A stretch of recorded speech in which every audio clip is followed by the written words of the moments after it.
Hello my dear students, I am Sukhdev Chaudhary. आप देखना start कर चुके हैं लेक्चर नंबर 170, जिसके अंदर अपन ट्रांजिस्टर है इसको अपन आगे बढ़ाएंगे और आगे बढ़ाने के साथ में इसको अपन यहाँ पे फिनिश भी करेंगे भी। तो ये वाला जो चैप्टर है इसका थ्योरेटिकल पोर्शन है वो इसी लेक्चर के अंदर एंड होने वाला है, ठीक है ना। इसके बाद में इसके जो क्वेश्चंस है वो अपन डिस्कस करने वाले हैं बेटा, ठीक है। तो चलो करते हैं स्टार्टिंग आज की। तो सबसे पहले मैं हेडिंग डाल देता हूँ आज की, ट्रांजिस्टर के अनुप्रयोग।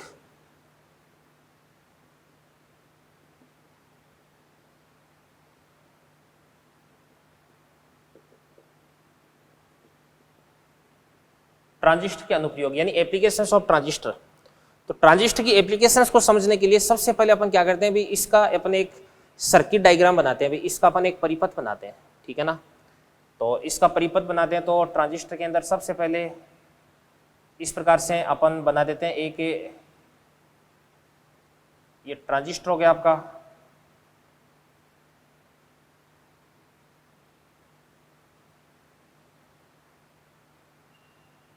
ये तो आपका ट्रांजिस्टर हो गया,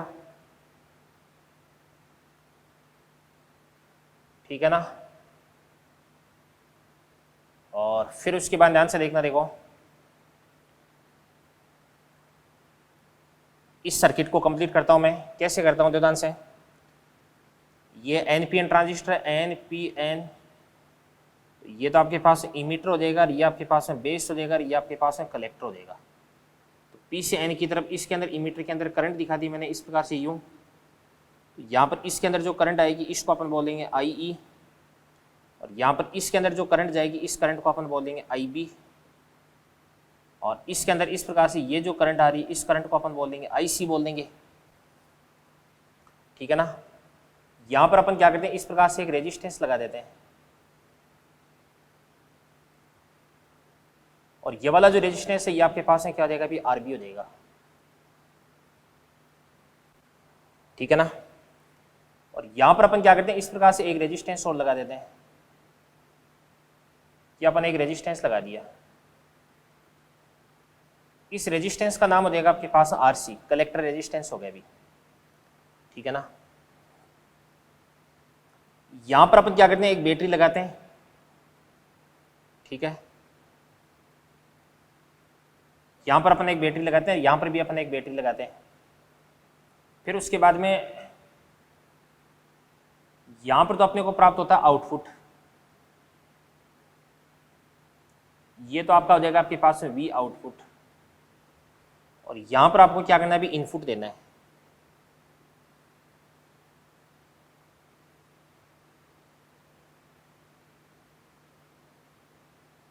क्या आपके पास हो जाएगा V इनपुट। अब यहां पर अपने को एक बैटरी लगानी है, तो वो बैटरी किस प्रकार से, अभी इसको अपने को 4/2 करना है। तो कैसे कर सकते हैं अभी, NP, ये P को अपन बैटरी के पॉजिटिव से जोड़ देंगे और इसको अपने बैटरी के माइनस से जोड़ देंगे, तो ये तो प्लस हो गया, ये आपके पास माइनस हो गया। और यहाँ पर इसका जो वोल्टेज है उसको भी अपन परिवर्तित करवा सकते हैं, वेरिएबल है, तो यहाँ पर भी अपन इस प्रकार से तीर का निशान लगा देते हैं, ये परिवर्तित है। और यहाँ पे अपन क्या करते हैं, बैटरी लगाते हैं, तो NPN, तो ये N है, इसको अपन बैटरी के भाई इसको रिवर्स वाइज करना है, तो इसको भी अपन बैटरी के पॉजिटिव से जोड़ देते हैं। ये पॉजिटिव हो गया और ये आपके पास है नेगेटिव हो गया, ये प्लस हो गया, ये आपके पास माइनस हो गया। तो यहाँ पे इस प्रकार से एक तीर का निशान यहाँ पर भी अपन लगा देते हैं। इसके बाद ये वाली जो बैटरी है, इस बैटरी का नाम हो जाएगा आपके पास VBB, और इसके बाद इस बैटरी का नाम हो जाएगा आपके पास VCC, ठीक है ना। और ये आपका सर्किट है वो बनकर के कंप्लीट हो चुका है अभी। ये इधर की तरफ IE, इसके अंदर से ये करंट आ जाएगी आपके पास IB, ये IB करंट, इसके बाद में ये IE करंट, इसके अंदर से इधर की तरफ IC करंट हो जाएगी, ये IC हो गया, और इसके बाद इधर की तरफ ये भी आपके पास क्या हो जाएगा IC current, IC current, IC current. अब यहाँ पर ये तो आपके पास क्या हो जाएगा अभी इनपुट सर्किट हो जाएगा, इसको अपन बोलेंगे इनपुट सर्किट। ये तो है आपका इनपुट सर्किट, और ये आपके पास हो जाएगा इस प्रकार से आउटपुट सर्किट। तो आपका जो इनपुट सर्किट है, इस इनपुट सर्किट के लिए इक्वेशन अपन लिखते हैं। तो इनपुट सर्किट के लिए इक्वेशन अपन कैसे लिख सकते हैं, ध्यान से देखना। देखो इस बैटरी VBB का ये ऐसे लिखते हैं अपन इनपुट सर्किट के लिए।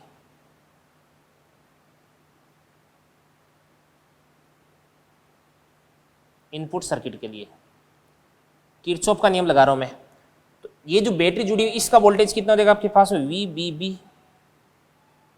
बराबर। अब इस बैटरी का कुछ वोल्टेज तो इस रेजिस्टेंस पे ड्रॉप कर जाएगा, तो ये आपके पास आ जाएगा IBRB, और प्लस बचा हुआ जो वोल्टेज है वो इस प्रकार से इस EB जंक्शन पे ड्रॉप कर जाएगा, तो प्लस क्या देगा आपके पास में V, ये BE हो गया अभी। अब यहां पर आपके पास जो VBB ये किसके बराबर हो जाएगा, अभी इनपुट के बराबर हो जाएगा, तो VBB को अपन लिख देंगे V इनपुट के बराबर। तो चूंकि VBB बराबर क्या हो जाएगा आपके पास V इनपुट, तो इस स्थिति में आपके पास क्या हो जाएगा आपके पास V इनपुट बराबर,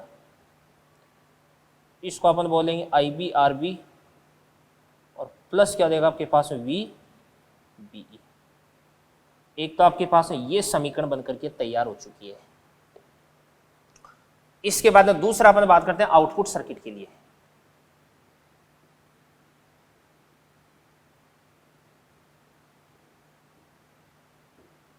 आउटपुट सर्किट के लिए तो आउटपुट सर्किट की अपन बात करते हैं, ध्यान से देखना। देखो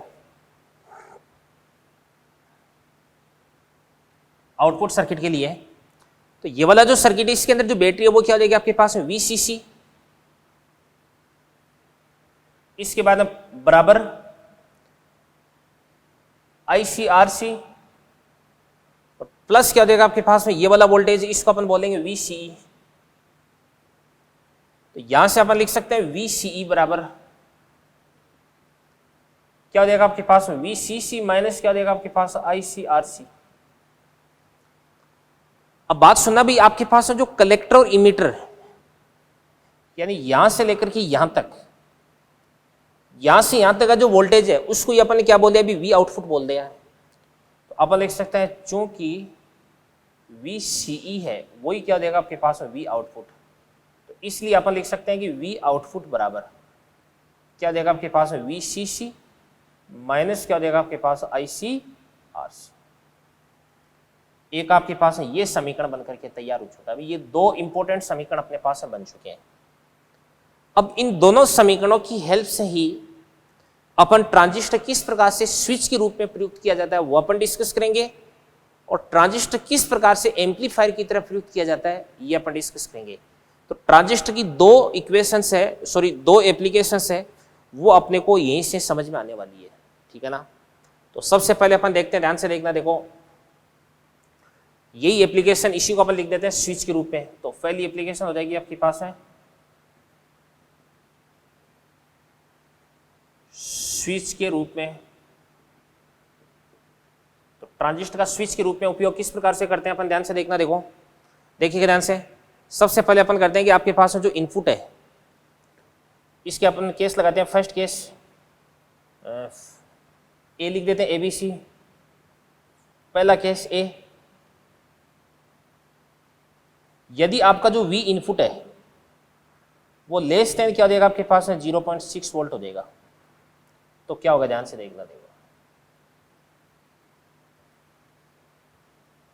आपका जो V इनपुट है वो कितना देगा अभी, लेस देन 0.6 वोल्ट हो जाएगा। यहां पर आपने जो इनपुट वोल्टेज है इसको 0.6 से कम रखा है, तो इस स्थिति में इमीटर और बेस के बीच का जो जंक्शन है भाई, इन दोनों के बीच की जो डिप्लेशन ले रहा है वो टूटेगी नहीं। मैंने आपको बता दिया कि नी वोल्टेज से नीचे डिप्लेशन ले रहा है वो टूटती नहीं है, तो धारा लगभग कितनी होती है, 0 होती है। तो इस स्थिति में आपके पास जो IE है वो कितना देगा, 0, और IE अगर 0 होगा तो ऑब्वियसली IC है वही क्या देगा आपके पास है 0, और IC को अगर अपन 0 कर देंगे तो आपके पास जो V आउटपुट है वो क्या देगा आपके पास VCC हो जाएगा, यानी आउटपुट है वो आपके पास क्या देगा भाई, मैक्सिमम हो जाएगा। और IC आपके पास 0, यानी आउटपुट सर्किट के अंदर किसी प्रकार की करंट नहीं आ रही, और आउटपुट के अंदर किसी प्रकार की करंट नहीं आने का मतलब होता है कि ट्रांजिस्टर स्विच ऑफ कंडीशन में होता है। तो इस स्थिति में ट्रांजिस्टर, तो अपन लिख देंगे switch off condition.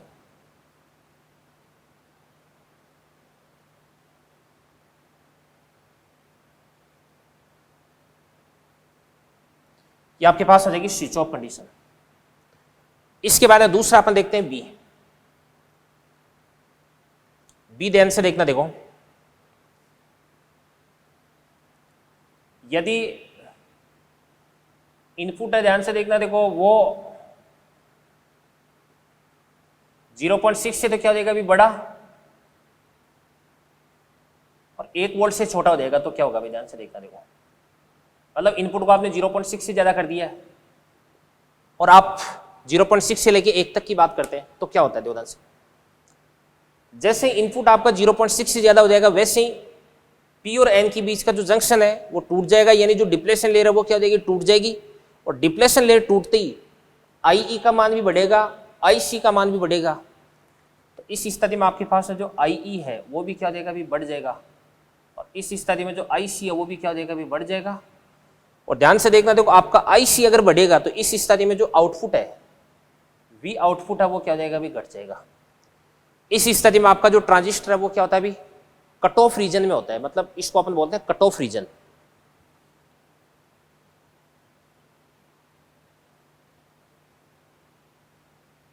Cut off reason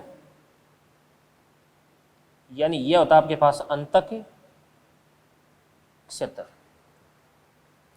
इसके बाद इस स्थिति में ट्रांजिस्टर होता है एक्टिव रीजन,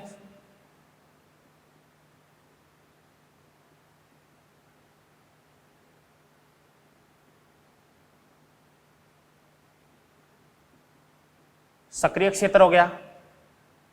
इसके बाद में बात करते हैं अपन सी की। यदि आपका जो इनपुट है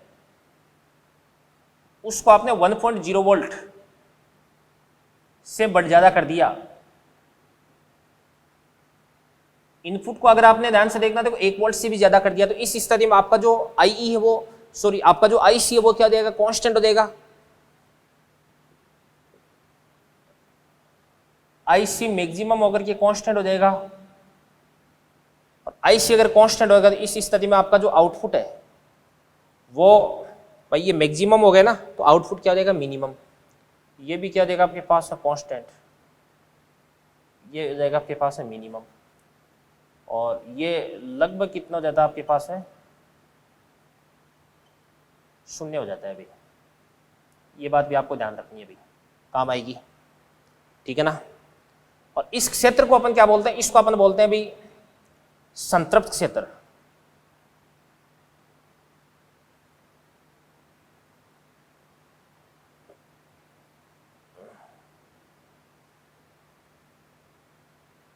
सैचुरेशन रीजन बोलते हैं इसको अपन।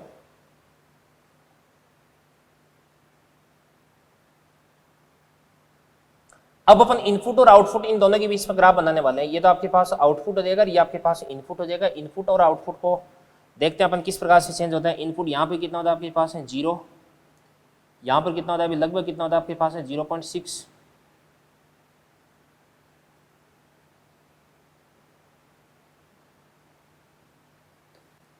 यहाँ पर ये लगभग कितना हो जाएगा आपके पास 1.0, और ये इसके आगे की बात होगी। यहाँ पर जो आउटपुट होता है वो कितना होता है आपके पास में VCC। तो अपन देख सकते हैं ध्यान से, यहाँ पर एक लाइन बना देते हैं, यहाँ पर अपन इस प्रकार से एक लाइन बना देते हैं। तो इनपुट और आउटपुट के बीच में किस प्रकार का ग्राफ देखने को मिलता है, देखिएगा ध्यान से देखो। सबसे पहले 0 से लेके 0.6 तक तो VCC के बराबर रहेगा, लगभग ये कांस्टेंट सा रहेगा। फिर यहाँ से क्या होगा, इस प्रकार से यूँ घटेगा, घट करके फिर उसके बाद में लगभग 0 के आसपास में आ जाएगा, फिर उसके बाद में इस प्रकार से वापस क्या हो जाएगा, कांस्टेंट हो जाएगा। तो यहाँ पर इसको अपन बोलते हैं कट ऑफ रीजन, इसको अपन बोलते हैं एक्टिव रीजन, और इसको अपन क्या बोलते हैं अभी सैचुरेशन रीजन बोलते हैं। तो आपको ध्यान से देखना, देखो कुछ बातें मैं बता रहा हूँ। कट ऑफ रीजन के अंदर इनपुट को बढ़ाने पे आउटपुट लगभग कांस्टेंट रहता है। एक्टिव रीजन के अंदर इनपुट को बढ़ाने पे आउटपुट है वो क्या होता है, भी घटता है। और सैचुरेशन रीजन है, इसके अंदर इनपुट को बढ़ाने पे आउटपुट लगभग कांस्टेंट हो जाता है, और आउटपुट लगभग कितना हो जाता है आपके पास है 0 हो जाता है, ठीक है ना। तो ये तो आपके पास है ट्रांजिस्टर हो गया, ट्रांजिस्टर के इनपुट सर्किट और आउटपुट सर्किट, इन दोनों के लिए अपन इक्वेशंस लिख दिए। और फिर उसके बाद में इनपुट को चेंज करने पर किस प्रकार से आपका जो आउटपुट है वो चेंज होता है, ये मैंने आपको बता दिया। और फिर उसके बाद में ट्रांजिस्टर के 3 कौन कौन से जो वर्किंग रीजन होते हैं, कौन कौन से 3 कार्य क्षेत्र होते हैं, ये अपन अच्छे से डिस्कस कर लिया। तो इन सारी की सारी चीज़ों को अच्छे से नोट करें बेटा आप, ठीक है ना। फिर उसके बाद में अपन आगे पढ़ते हैं। तो ध्यान से देखना, देखो बच्चों, अपन ने ये देख लिया कि कोई भी ट्रांजिस्टर किस प्रकार से एक स्विच की तरह बिहेव करता है। तो देखिएगा, अपन ने ट्रांजिस्टर के तीनों जो ऑपरेशन मोड है, तीनों जो कार्य क्षेत्र है, वो अपन ने डिस्कस कर लिए, और अपन ने ये देख लिया कि कौन से क्षेत्र में ट्रांजिस्टर किसकी तरह बिहेव करता है, ठीक है ना। तो थोड़ा सा मैं एक बार आपको वापस थोड़ा सा रिकेप कर देता हूँ देवदान से। अपन ने क्या पढ़ा था? अपन ने पढ़ा था कि जैसे मतलब अगर आपके पास जो इनपुट वोल्टेज है वो अगर आपकी 0.6 वोल्ट से कम है, तो इस स्थिति में आपके पास है जो IE और IC दोनों क्या होते हैं भाई, जीरो होते हैं। तो इस स्थिति में आपके पास है जो IC है वो क्या होता है, आपके पास है जीरो होता है। और IC अगर जीरो होता है ना, तो इस स्थिति में आपका जो आउटपुट है V आउटपुट, देखो मैंने आपको 2 फॉर्मूले बताए थे, वो कौन कौन से फॉर्मूले थे, मैं सबसे पहले टॉप पे लिख देता हूँ। ये एक तो आपके पास V इनपुट का फॉर्मूला था, V इनपुट बराबर क्या था आपके पास, IB RB प्लस क्या था आपके पास, VEB था। और एक आपके पास था V आउटपुट का फॉर्मूला, तो बराबर क्या था आपके पास, VCC माइनस क्या था आपके पास, IC RC। IC को अगर अपन ने क्या बोल दिया अभी, जीरो बोल दिया, तो आपके पास जो V आउटपुट है, V आउटपुट बराबर क्या देगा आपके पास में, VCC, और इसको अपन ने बोला था मैक्सिमम बोला था। और कलेक्टर करंट अगर जीरो, तो इस स्थिति में जो ट्रांजिस्टर होता है वो स्विच ऑफ की तरह बिहेव करता है, ठीक है ना। इस स्थिति में ट्रांजिस्टर होता है वो स्विच ऑफ कंडीशन में काम करता है। और फिर उसके बाद मैंने आपको बताया कि अगर आपके पास में जो V इनपुट है 0.6 से तो बड़ा और वोल्ट से अगर छोटा होता है, तो इस स्थिति में वोल्टेज को अगर अपन बढ़ाएंगे तो जो IC है वो क्या होता है, बढ़ता है। और IC अगर बढ़ेगा तो आपके पास जो V आउटपुट है वो क्या होता है, घटता है, ठीक है ना। और इस वाली रीजन को अपन क्या बोलते हैं, इसको तो अपन बोलते हैं कट ऑफ रीजन, इसको अपन बोलते हैं सैचुरेशन रीजन। और तीसरे केस के अंदर ध्यान से देखना, देखो अगर आपका जो V इनपुट है उसको अपन ने 1.0 वोल्ट से भी ज्यादा कर दिया, तो इस स्थिति में आपके पास में जो IC होता है वो क्या हो जाता है अभी, मैक्सिमम एंड ऑलमोस्ट क्या हो जाता है, कांस्टेंट हो जाता है, ठीक है ना। तो इस स्थिति में आपका जो V आउटपुट है वो क्या हो जाता है आपके पास, मिनिमम एंड कांस्टेंट, और ये ऑलमोस्ट कितना हो जाता है आपके पास में, जीरो हो जाता है। और इस रीजन को अपन क्या बोलते हैं, इस रीजन को अपन बोलते हैं, सॉरी इसको अपन बोलते हैं एक्टिव रीजन, ये एक्टिव रीजन है। और इस वाले रीजन को अपन बोलते हैं सैचुरेशन रीजन बोलते हैं, ठीक है ना। अब बात ये कि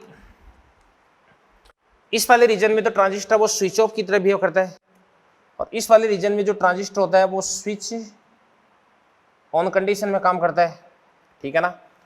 और इसके अंदर अब ध्यान से देखो, ट्रांजिस्टर होता है वो कट ऑफ रीजन में और सैचुरेशन रीजन में तो स्विच की तरह काम करता है। और ये वाला जो रीजन है, इस वाले रीजन के अंदर ट्रांजिस्टर वो किस की तरह काम करता है, इस वाले रीजन में एम्पलीफायर की तरह काम करता है। किस की तरह काम करता है, एम्पलीफायर की तरह, प्रवर्धक की तरह काम करता है। अभी अब मैं आपको पढ़ाने जा रहा हूं transistor as an amplifier, transistor प्रवर्धक के रूप में। तो ट्रांजिस्टर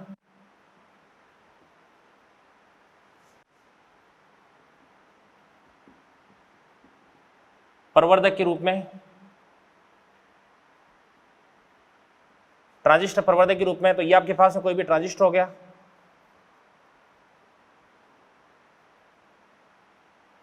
कॉमन इमीटर कॉन्फ़िगरेशन है ये,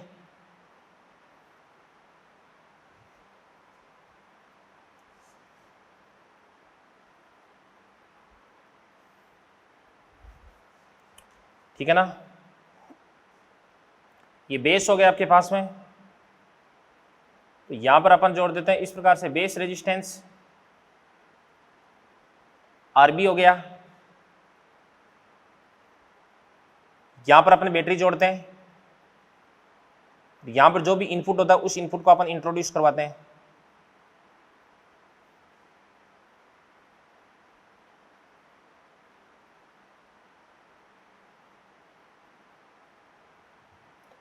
इसके बाद ध्यान से देखना, देखो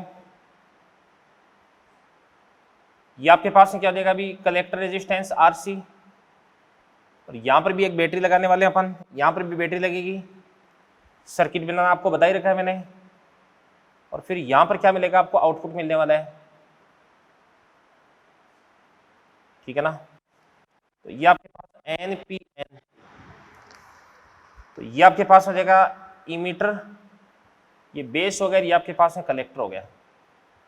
तो करंट होती है वो इस प्रकार से P से N की तरफ जाएगी, तो ये वाली जो करंट है इसको अपन बोलेंगे IE, इस वाले करंट को अपन बोलेंगे IB, और इस वाली करंट को अपन क्या बोलेंगे भी, IC बोल देंगे।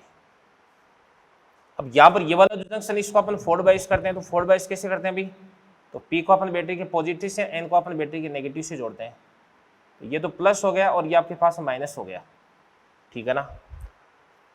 इसी प्रकार से यहाँ पर अपन करते हैं, तो यहाँ पे कलेक्टर उसको अपन क्या करते हैं भी, NPN, तो N को अपन प्लस से जोड़ देते हैं, ये प्लस हो गया, ये आपके पास माइनस हो गया। अब यहाँ पर ये जो बैटरी, इस बैटरी का नाम क्या देगा आपके पास में, VCC, इस बैटरी का नाम क्या देगा आपके पास में, VBB। अब यहाँ पर जो भी इनपुट सिग्नल होता है उसको अपन इंट्रोड्यूस कराते हैं, V इनपुट, और यहाँ पर अपने को आउटपुट सिग्नल प्राप्त होता है, V आउटपुट प्राप्त होता है अभी। तो ये आपका सर्किट है वो बनकर के तैयार हो चुका है, ठीक है ना। अब सुनो मेरी बात ध्यान से, देखिएगा जो इनपुट सिग्नल है वो कैसा बनता है, इस प्रकार से, ऐसा, ये तो इनपुट सिग्नल हो गया, तो ये प्लस हो गया, ये माइनस हो गया, ये आपके पास में प्लस हो गया, ये लिखने की जरूरत नहीं है, तो दिख ही रहा है खैर।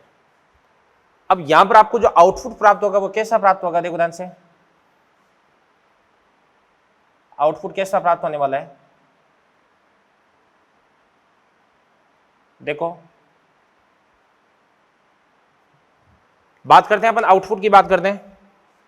तो एक तो ये आपके पास कॉमन इमीटर कॉन्फ़िगरेशन है, तो कॉमन इमीटर है, इसके अंदर जो आउटपुट होता है उसके अंदर पाई का फेज डिफरेंस आ जाता है, पाई का कलांतर आ जाता है, ठीक है ना। तो एक तो इसको अपन उल्टा कर देंगे, और साथ में जो आउटपुट है इसको अपन क्या कर देते हैं, इसका आयाम भी बढ़ा देते हैं, इस प्रकार से ये आपके पास आउटपुट हो गया अभी। तो आउटपुट में इनपुट के सापेक्ष पाई का कलांतर भी आ जाता है, यानी इसकी कला भी विपरीत हो जाती है, और साथ में इसका जो आयाम है वो भी क्या हो जाता है, बढ़ जाता है, ठीक है ना। इसी कारण से इसको अपन बोलते हैं एम्पलीफायर, प्रवर्धक बोलते हैं। तो प्रवर्धन का मतलब क्या होता है भाई, किसी भी सिग्नल को अगर आप इसके अंदर इंट्रोड्यूस कराओगे, इसको अगर आप सिग्नल इसके अंदर इनपुट के रूप में दोगे, तो आउटपुट सिग्नल है वो आपको बढ़ा हुआ प्राप्त होगा, ठीक है ना। इसी को अपन क्या बोलते हैं, प्रवर्धन बोलते हैं भाई। अब देखो बाकी ये आपके पास दो फॉर्मूले हैं, V इनपुट, तो V इनपुट बराबर क्या देगा आपके पास, IB RB, और प्लस क्या देगा आपके पास VEB, और इसी प्रकार से ध्यान से V आउटपुट बराबर क्या देगा आपके पास, VCC, माइनस क्या देगा आपके पास, ICRC। तो यहां से आपके पास ध्यान से डेल्टा VI कैलकुलेट करते हैं, डेल्टा कर देते हैं, इसका मतलब इसके अंदर इनपुट सिग्नल में थोड़ा सा चेंज करवाते हैं, और उसके कोरस्पॉन्डिंग आउटपुट सिग्नल में कितना चेंज देखने को मिलता है, उससे ही अपन क्या करते हैं भी, जो प्रवर्धन गुणांक है वो अपन पता करेंगे यहीं से अपन। तो डेल्टा VI बराबर क्या देगा, देखो EB की बात करते हैं, तो इमीटर जो बेस जंक्शन है इस पे जो वोल्टेज होता है वो तो ऑलमोस्ट क्या हो जाता है, अभी फिक्स हो जाता है, यानी इस पे जो वोल्टेज होता है वो चेंज नहीं होता है। तो EB तो क्या हो जाएगा आपके पास में कांस्टेंट, और यहाँ पे IB में चेंज होगा, तो क्या हो जाएगा आपके पास RB डेल्टा IB, RB ये आपके पास हो जाएगा डेल्टा IB। अब इसके बाद में अपन क्या करते हैं, इसके अंदर अपन चेंज करते हैं, तो V आउटपुट में कितना चेंज होगा, delta V output, delta V output बराबर, अब यहां पर आपके पास है जो VCC है, इस बैटरी का जो वोल्टेज है वो क्या भी आपके पास है, फिक्स है, इसको आपने कांस्टेंट कर दिया, तो क्या बन जाएगा आपके पास RC माइनस का RC, ये आपके पास डेल्टा IC हो जाएगा। अब यहां पर अगर आपको एडवांटेज इन वोल्टेज मालूम करना है, तो बराबर क्या हो जाएगा आपके पास, delta V output upon delta V input हो जाएगा।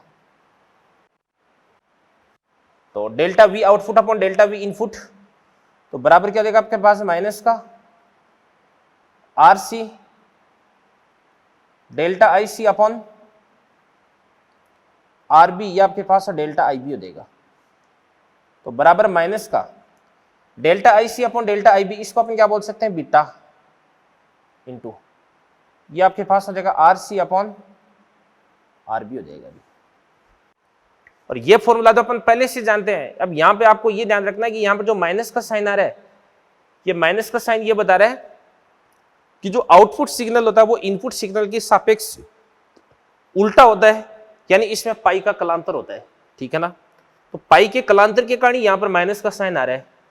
तो ध्यान से देखना, देखो अपन ने ट्रांजिस्टर का स्विच के रूप में उपयोग किस प्रकार से करते हैं ये मैंने आपको पढ़ा दिया। और ट्रांजिस्टर के तीनों जो क्षेत्र होते हैं, सबसे पहले कट ऑफ रीजन था, फिर एक्टिव रीजन था, फिर सैचुरेशन रीजन था। तो तीनों जो इसके रीजन होते हैं, कार्य क्षेत्र होते हैं, वो मैंने आपको समझा दिए। और उसके बाद में ट्रांजिस्टर का प्रवर्धक के रूप में जो उपयोग है ये मैंने आपको समझा दिया है। तो इन चीजों को करें नोट, बढ़ते हैं अपन आगे। चलिए बच्चों, इसके बाद में अपन बात करते हैं फीडबैक सर्किट क्या होता है। फीडबैक, ठीक है ना, हिंदी में इसको अपन बोलते हैं पुनर्भरण। तो मैं लिख देता हूं, देखो पुनर्भरण परिपथ, इंग्लिश में इसको बोला जाता है फीडबैक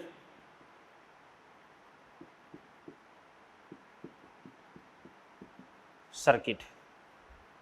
क्या होता है, ध्यान से देखना, देखो आपके पास में कोई भी जो एम्पलीफायर होता है, कोई भी आपके पास में जो ट्रांजिस्टर होता है, ट्रांजिस्टर एम्पलीफायर होता है, इसमें अपन क्या करते हैं, कोई सिग्नल को अपन इनपुट के रूप में देते हैं और इस सिग्नल को ये क्या करता है, एम्पलीफाई करता है, प्रवर्धित करता है। और जो आउटपुट सिग्नल होता है वो अपने को बढ़ा हुआ प्राप्त होता है अभी, ठीक है ना। जैसे मान के इसलिए इसके लिए वोल्टा प्रवर्धन गुणांक कितना है, अभी 10 है। तो अगर आप जैसे इनपुट सिग्नल 10 का दोगे तो 10 को 10 गुना कर देगा, तो आउटपुट अब आपको कितना प्राप्त होगा, 100 प्राप्त होगा, ठीक है ना। अब इस आउटपुट का जो कुछ भाग है, कुछ भाग अगर अपन वापस इसके इनपुट में डाल देते हैं, आउटपुट का कुछ भाग अगर अपन वापस इनपुट के अंदर डाल देते हैं, तो इसको ही अपन क्या बोलते हैं, अभी पुनर्भरण बोलते हैं, फीडबैक बोलते हैं, ठीक है ना। तो यदि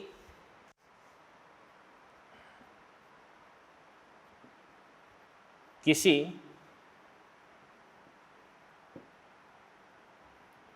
परिपथ बोल दो, परिपथ के निर्गत का कुछ भाग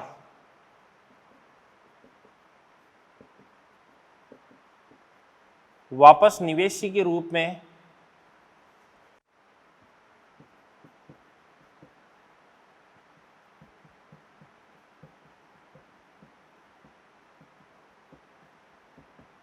लौटा दिया जाए,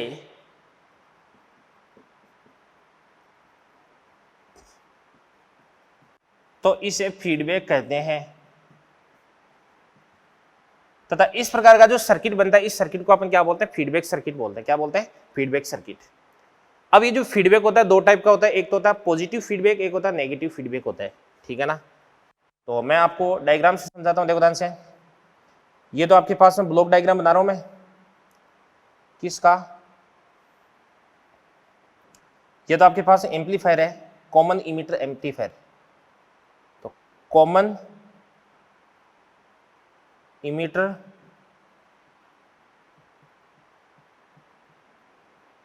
एम्पलीफायर हो गया, कॉमन इमीटर एम्पलीफायर।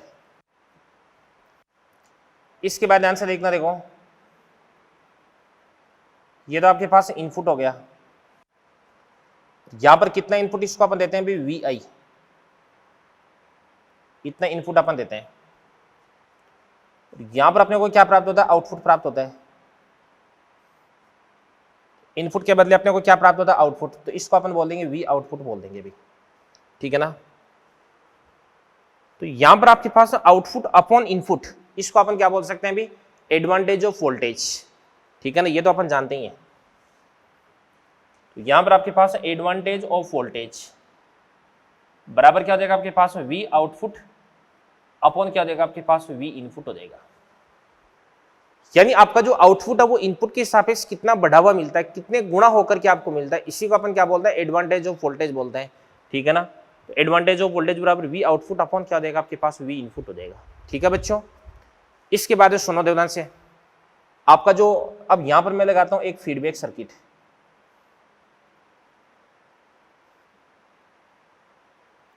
यहां पर मैं लगाता हूं फीडबैक परिपथ।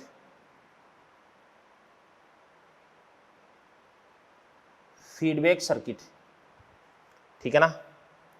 तो फीडबैक सर्किट में क्या करते हैं अपन ध्यान से, ये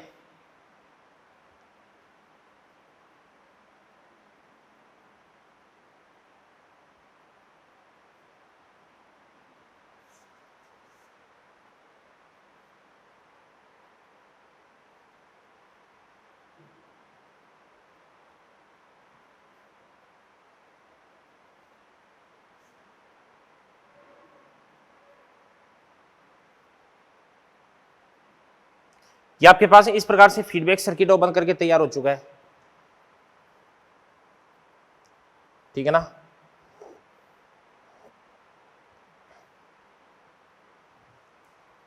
अब सुनो भी ध्यान से देखना, देखो ये इधर से इस प्रकार से यू इनपुट आएगा, ठीक है, बिल्कुल एकदम सही है। अब सुनो मेरी बात ध्यान से देखना, देखो जो आउटपुट है इस आउटपुट का कितना भाग है वो अपन वापस इनपुट को लौटा रहे हैं भाई, इस भाग को अपन बोलते हैं बिट्टा। ठीक है ना, तो यहां पे अपन लिख देते हैं, ध्यान से देखना, देखो इस आउटपुट का कुछ भाग निकाल लेते हैं, कितना भाग निकाल लेते हैं भाई अपन, बिट्टा भाग। तो इसका जो बिट्टा, इसका यहां से कितना भाग है अपन वापस इसके अंदर लौटा रहे हैं, beta times of V output. ठीक है ना, इतना इसके अंदर वापस अपन लौटा रहे हैं। ठीक है ना, तो यहां से मैं लिख सकता हूं इसको क्या, वी आउटपुट बराबर, वी आउटपुट बराबर क्या देगा आपके पास, ए वी इंटू क्या देगा आपके पास, वी इनपुट हो देगा। ठीक है ना, तो यहां से आपके पास वी आउटपुट बराबर ए वी और इंटू आपके पास जो वी इनपुट है, अब वी इनपुट कितना हो चुका है, वी इनपुट यहां पर आपके पास ध्यान से वी इनपुट डैश, डैश बोल दो इसको आप, बराबर क्या देगा आपके पास में, जो आप इसको इनपुट दे रहे थे वो वी इनपुट, और या तो प्लस हो सकता है या माइनस हो सकता है, क्या देगा आपके पास बीटा वी आउटपुट। अब अगर आपके पास में प्लस है तो इस स्थिति में इसको अपन बोलते हैं पॉजिटिव फीडबैक, और माइनस है इसको अपन बोलते हैं नेगेटिव फीडबैक बोलते हैं। तो पॉजिटिव फीडबैक का मतलब क्या होता है, पॉजिटिव फीडबैक का मतलब होता है कि जो आपके पास इनपुट सिग्नल है, इस इनपुट सिग्नल के समान कला में इस आउटपुट सिग्नल के कुछ पार्ट को अपन इसके अंदर अध्यारोपित करवाते हैं। ठीक है ना, यानी मतलब अगर आपका जैसे फीडबैक सिग्नल है वो इनपुट सिग्नल के समान कला में आ रहा है तो इसको अपन बोलते हैं धनात्मक पुनर्भरण यानी पॉजिटिव फीडबैक, और यदि विपरीत कला में आ रहा है तो इसको अपन बोलते हैं ऋणात्मक पुनर्भरण यानी नेगेटिव फीडबैक बोलते हैं। ठीक है ना, तो अपन बात करते हैं धनात्मक पुनर्भरण की बात करते हैं, तो इसको एक बार अपन प्लस ही लेके चलते हैं। तो बात सुनना भी, ये आपके पास जो वी इनपुट है ना, कि आपके पास वी इनपुट क्या हो जाएगा आपके पास वी इनपुट, और प्लस क्या देगा आपके पास प्लस का,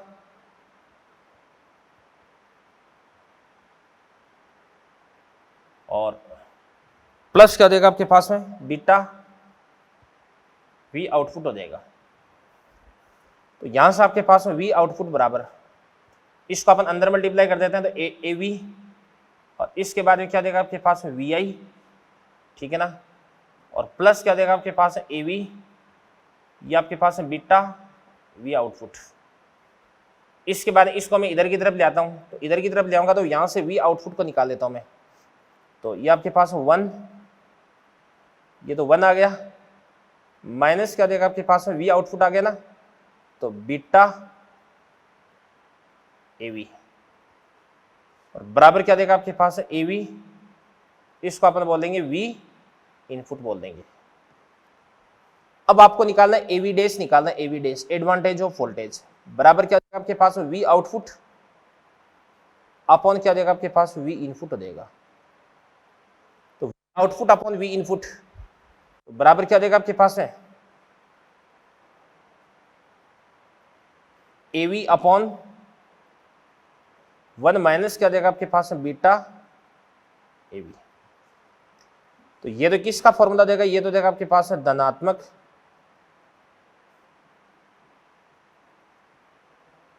पुनर्भरण का। और अगर अपन बात करते हैं एवी डैश बराबर वी आउटपुट अपॉन क्या देगा आपके पास वी इनपुट बराबर एवी अपॉन 1 प्लस क्या देगा आपके पास है बीटा टाइम्स ऑफ एवी। इसको अपन बोलते हैं ऋणात्मक पुनर्भरण।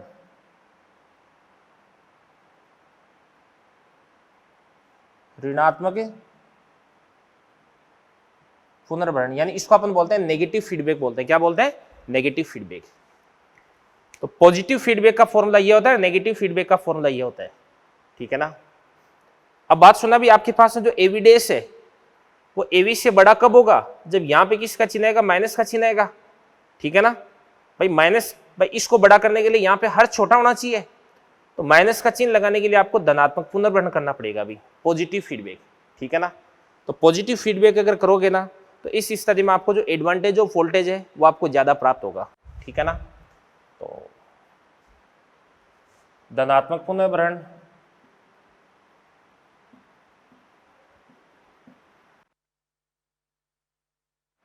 धनात्मक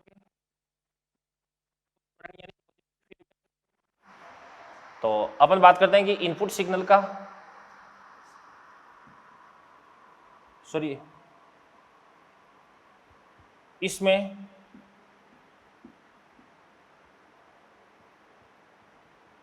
जो फीडबैक सिग्नल है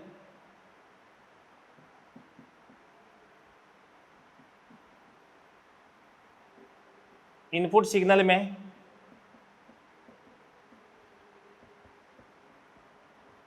समान कला में अध्यारोपित करवाते हैं। एक होता है आपके पास में ऋणात्मक पुनर्भरण,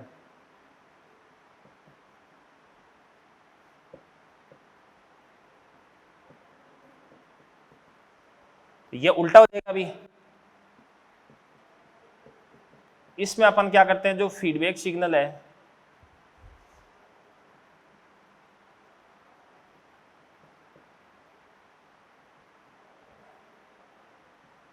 इनपुट सिग्नल में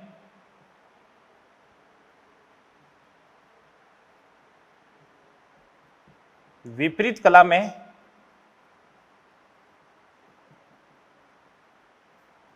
अध्यारोपित करवाते हैं, ठीक है ना। तो बात सुनना भी, यदि किसी परिपथ के निर्गत का कुछ भाग कितना भी बीटा भाग, बीटा क्या है भी, बीटा आपके पास आउटपुट का वो भाग है जो कि इनपुट के अंदर आपने वापस इंट्रोड्यूस करवा दिया है। अब मान के इसलिए आपको ऐसा बोल दिया जाए कि आउटपुट का 10% है वो आपने वापस इनपुट में डाल दिया, तो 10% डाल दिया तो बीटा कितना देगा आपके पास है 0.1 हो जाएगा। कितना हो जाएगा 0.1, 20% तो 0.2 हो जाएगा, ठीक है ना।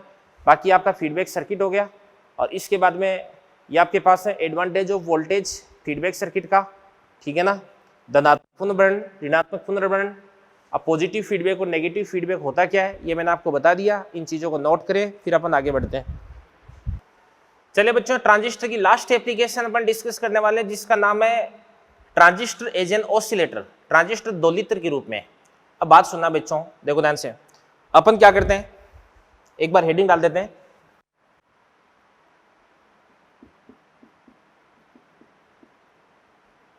मैं आपको जितना इसके अंदर पढ़ाता हूं ना आपको उतना ही ध्यान में रखना है। एनसीईआरटी के अंदर इस पर काफी लंबा चौड़ा ज्ञान दे रखा है, आपकी इच्छा हो तो पढ़ लेना। समझ में आना थोड़ा सा टफ है क्योंकि थोड़ा कॉम्प्लिकेटेड है वो। ट्रांजिस्टर दोलित्र के रूप में, बात सुनो भी। सबसे पहले अपन बात करते हैं इलेक्ट्रोमैग्नेटिक वेव, विद्युत चुंबकीय तरंगे कैसे उत्पन्न होती है। अभी विद्युत चुंबकीय तरंगे आवेश है उसके दोलन से इलेक्ट्रोमैग्नेटिक वेव उत्पन्न होती है, ये आपको मालूम होगा। तो ये उत्पन्न होती है आवेश के दोलन से उत्पन्न होती है भाई, ठीक है ना। अब बात सुना भी, आपके पास है कोई भी जो एलसी सर्किट होता है, इस एलसी सर्किट के अंदर एल और सी के बीच में जो विद्युत ऊर्जा और चुंबकीय ऊर्जा है उनका आदान प्रदान होता रहता है, जिसकी वजह से यहाँ पे जो आवेश होता है वो क्या करता रहता है, दोलन करता रहता है। जो एलसी परिपथ है में आवेश के दोलन से इलेक्ट्रोमैग्नेटिक उत्पन्न होती है, लेकिन क्या होता है, अब एल और सी के अंदर ऑब्वियसली बात है कि जो एल है वो कुंडली है, कुंडली तार से बनती है, तार का रेजिस्टेंस भी होता है, रेजिस्टेंस के अंदर क्या होता है, अभी ऊर्जा हानि होती है, प्रतिरोध में से धारा प्रवाहित होगी तो ऊर्जा हानि होगी, लेकिन जो प्रतिरोध है में ऊर्जा हानि के कारण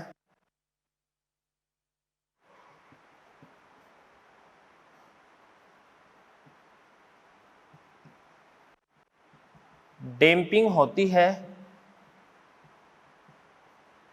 अर्थात इलेक्ट्रोमैग्नेटिक वेव का आयाम घटता है। जो भी आपके पास में विद्युत चुम्बकीय तरंगें होती हैं उनका आयाम है वो क्या होता है, घटता है, इलेक्ट्रोमैग्नेटिक वेव का आयाम घटता है।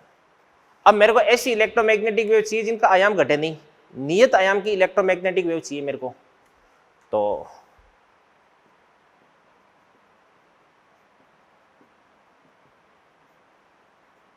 नियत आयाम की इलेक्ट्रोमैग्नेटिक वेव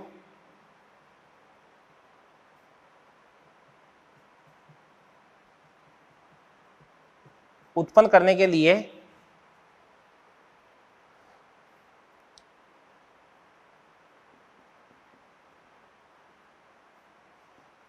ट्रांजिस्टर दोलित्र परिपथ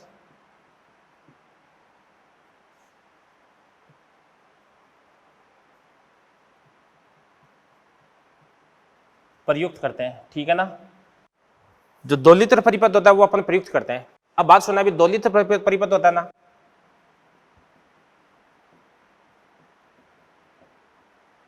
इसके अंदर क्या होता है, एक टैंक परिपथ होता है,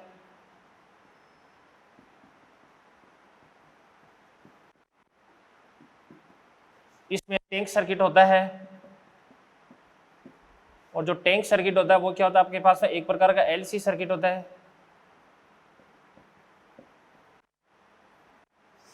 एलसी परिपथ होता है, और इलेक्ट्रोमैग्नेटिक वेव की जो फ्रीक्वेंसी होती है एफ बराबर कितना होता है, 1/2π√L/C।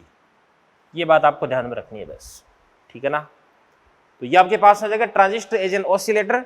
और बच्चों इसी के साथ में आपका जो सेमीकंडक्टर वाला जो चैप्टर है वो फिनिश होता है। तो इन चीज़ों को नोट करें, इसके बाद में एक दो अपन क्वेश्चंस देखते हैं और फिर आज का लेक्चर अपन एंड करेंगे, ठीक है ना। चले बच्चों, इसके बाद में अपन मॉड्यूल के कुछ क्वेश्चंस देख लेते हैं जो कि ट्रांजिस्टर पर आधारित हैं। तो देखिएगा ध्यान से, देखो सबसे पहले एक क्वेश्चन मैं आपको बता देता हूं जो कि एक्सरसाइज 4 के अंदर दे रखा है, ठीक है ना। एक्सरसाइज 4 के अंदर सबसे पहले एक अपन क्वेश्चन देखते हैं, क्वेश्चन नंबर 2 देखते हैं क्या करे। क्वेश्चन नंबर 2, एक एनपी ट्रांजिस्टर में 10⁻10 इलेक्ट्रॉन 10⁻⁻6 सेकंड में उत्सर्जक में प्रवेश करते हैं। तो यहां से अपन क्या कर सकते हैं, आईई कैलकुलेट कर सकते हैं। आईई, तो आईई बराबर कितना देगा आपके पास है, इलेक्ट्रॉन्स कितने देंगे, 10⁻10,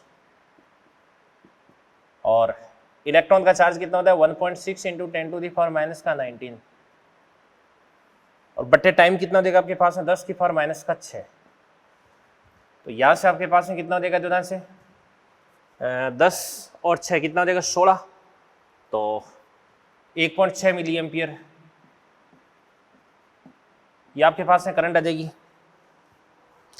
यदि आधार क्षेत्र में 2% इलेक्ट्रॉन लुप्त हो जाते हैं तो यहां से आपके पास आई बी बराबर कितना देगा, आपके पास 2% ऑफ आई, तो 2/100 इंटू 1.6 × 10⁻⁻3।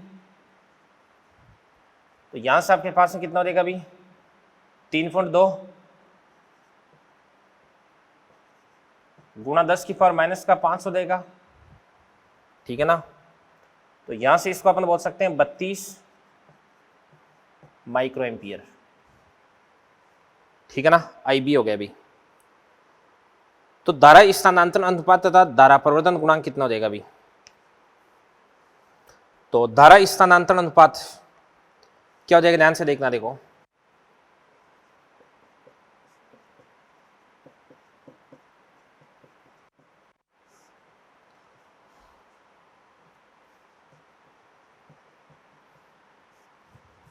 धारा स्थानांतरण अनुपात ये हो जाएगा आपके पास में इस प्रकार से,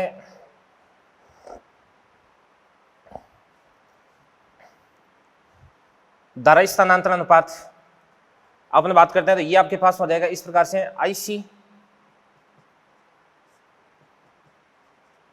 अपॉन IB हो जाएगा, क्योंकि ये कॉमन इमीटर कॉन्फ़िगरेशन है, IC अपॉन IB। अब IC कितना हो जाएगा बताओ, IC अपन निकाल सकते हैं। तो भाई अपन बोल सकते हैं कि 2% अब वो तो क्या देगी आपके पास आधार धारा, तो संग्राहक धारा कितना देगी आपके पास है 98%, और 2% आपके पास है क्या देगी बताओ बेस करंट, तो ये आपके पास है 49 आ जाएगा अभी, ठीक है ना। इसी प्रकार से अगला क्वेश्चन अपन देखते हैं, क्वेश्चन नंबर 3 क्या कर रहे थे उदाहरण से इसी का।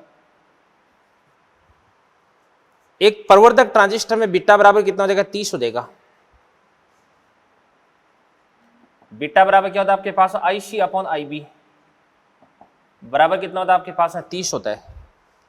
लोड प्रतिरोध RL बराबर कितना हो जाएगा आपके पास है 4 किलो ओम तथा निवेशी प्रतिरोध 400 ओम है। विभव प्रवर्धन ज्ञात कीजिएगा।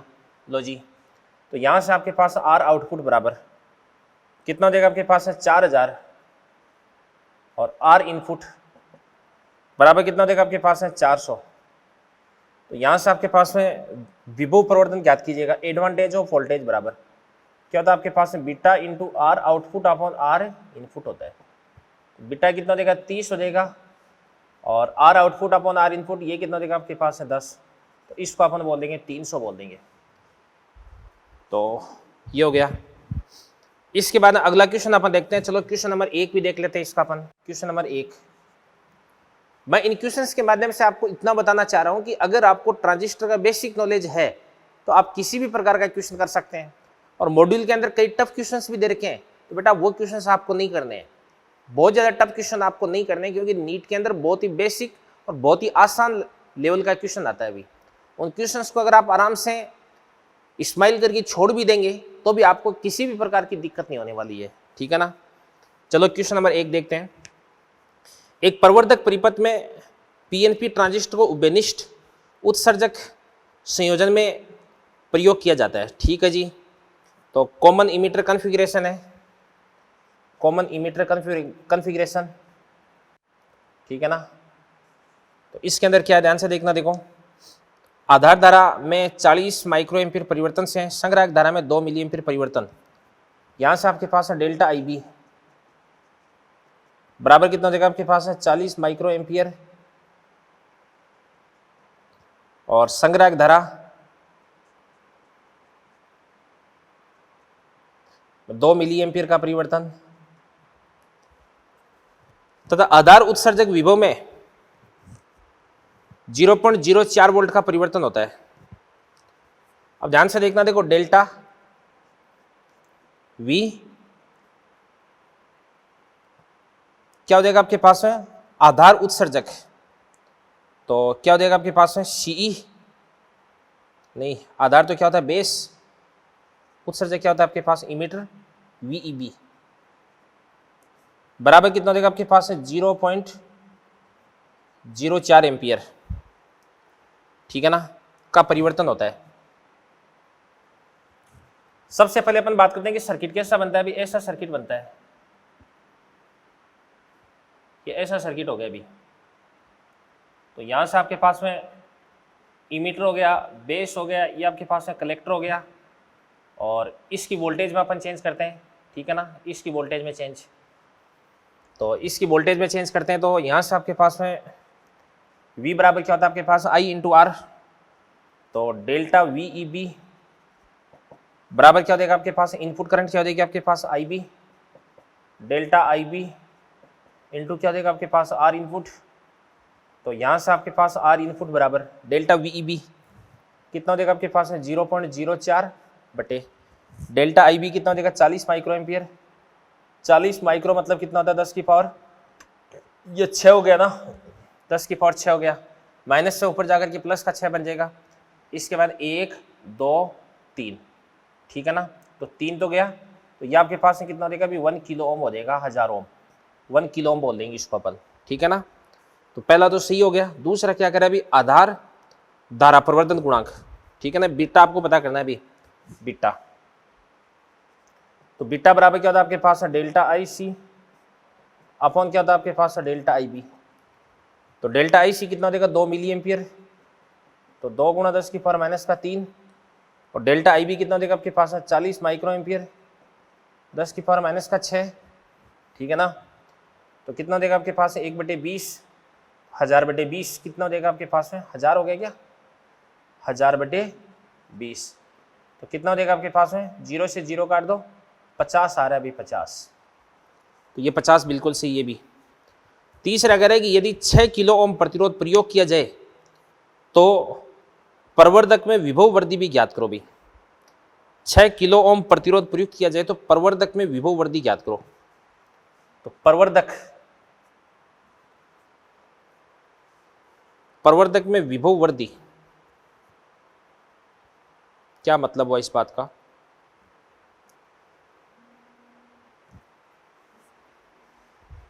इसका मतलब देखते हैं, ध्यान से देखना, देखो 6 किलो ओम प्रतिरोध प्रयुक्त किया जाए तो प्रवर्धक में विभव वृद्धि भी ज्ञात करो। प्रवर्धक में विभव वृद्धि का मतलब क्या हुआ कि एक बार अपन लैंग्वेज से समझते हैं कि क्या आपके पास में इसकी बात कर रहा है, क्या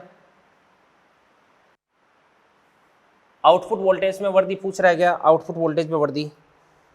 तो चलो देख लेते हैं एक बार अपन। V बराबर क्या होता है आपके पास, एक बार मैं चेक कर देता हूं। तो आई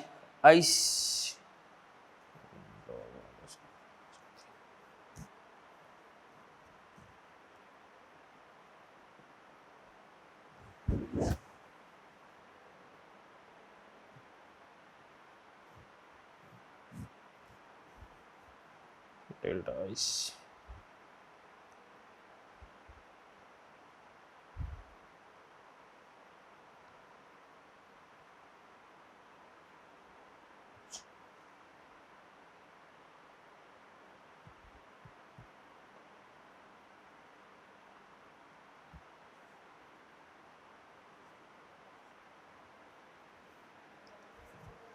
इसका थर्ड ऑप्शन पता नहीं चल रहा क्या कह रहा है ये। 6 किलो ओम प्रतिरोध प्रयोग किया जाए तो प्रवर्धक में विभव वृद्धि भी ज्ञात करो। अगला आपको बोला जा रहा है कि यदि 6 किलो ओम प्रतिरोध प्रयुक्त किया जाए तो प्रवर्धक में विभव वृद्धि भी ज्ञात करो। ये विभव वृद्धि नहीं है भाई, ये कि वोल्टेज का जो परिवर्तन गुणांक है वो आपको पूछा जा रहा है, यानी आपको जो एडवांटेज ऑफ वोल्टेज है वो पूछा जा रहा है अभी। तो बराबर क्या होता है आपके पास में बीटा इंटू क्या होता है R output upon R input होता है। तो बीटा आपने निकाल दिया, कितना देगा आपके पास में 50 इंटू आर आउटपुट। तो आर आउटपुट कितना देगा आपको 6 किलो ओम, तो 6 गुणा 10 की पावर 3 और बटे आर इनपुट कितना देगा आपके पास 1 किलो ओम।